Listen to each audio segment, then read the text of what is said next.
All right, another important factor is rest periods between the sets. So how long do you need to wait between your sets to go to a next set? Well, I think there are more factors being involved rather than giving you a one specific answer. So, for example, how much effort you put into certain exercise, okay? That will determine how long do you need to wait to go to your next set, okay? So, let's say you're doing a compound movement, something which is very taxing on your body, for example, deadlift or squat, if that's what you choose to do. So deadlift will take generally a lot out of you because using your whole body, so you probably need more minutes between your next set, okay? Maybe 2 minutes, 3 minutes, even 5 minutes, okay? Now depends where you're training. If you training in like I do in Thailand, where it's very humid, the training is really exhausting, okay? Because it's just really humid. It's fucking humid here. So you probably need more rest between your sets, okay?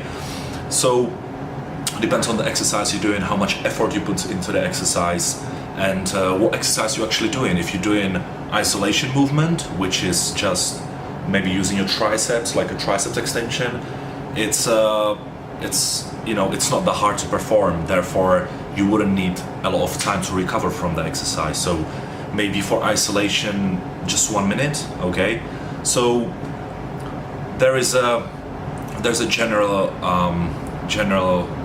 approach which people usually use, which is like 3 minutes between compound movements, 1 minute between isolation movements. I wouldn't go by any of those rules, okay? Just go by how you feel, okay? If you feel like you can recover to go to a next set, go for it, okay? So I think it depends on you, just how you feel, how much effort you put into the exercise, and your body will tell you when you're ready.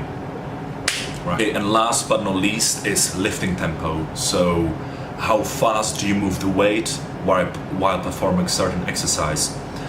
Well, again, there's a general approach which people tend to use, which is explode on the positive, so about 1 second on the concentric and 3 seconds on the eccentric movement, which is about right, but I wouldn't go by the seconds. I would focus more on the actual feel, okay? So are you feeling the exercise while you're doing it, okay? Not using your momentum, that's the first step. So if you just if you're not engaging your muscle and you're just using the momentum while you're doing the exercise, then that's absolutely wrong, okay? So it doesn't, I think the seconds doesn't really matter, okay? Because over time you will get better at executing your muscles, therefore you might perform the movement faster. But if you're a beginner, maybe slow down a little bit, okay?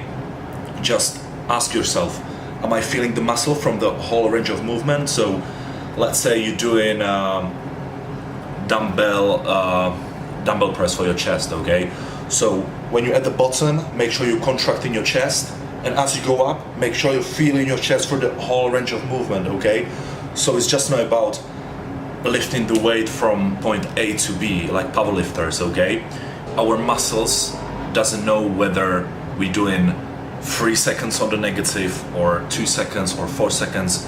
It only recognizes the tension we put upon it, okay? So I think the key here is engaging the muscle, okay? So forget the speed, just make sure you're engaging your muscle. And generally speaking, don't go too slow on the negative, okay? Just enough so you're feeling it as you go down or whatever exercise you do, and then go faster on the way up, because the slower you go on the way up, you're gonna lose a lot of your strength, so which is not very beneficial from the progression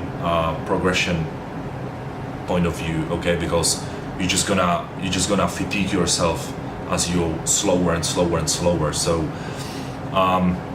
just go by feel, okay? If you get better at executing the muscle, you can speed up, okay? You will know when is the time to go faster and faster. You should be able to recognize it yourself. So I think that's pretty much it, guys. I covered pretty much all the principles which I think are important within training, okay, which are the key. There's definitely more to provide, so I'll provide some more in the future. and I hope you get something out of it. Okay, I did my best, so I hope this helps, and give me some feedback, guys. Thank you. I'll see you soon.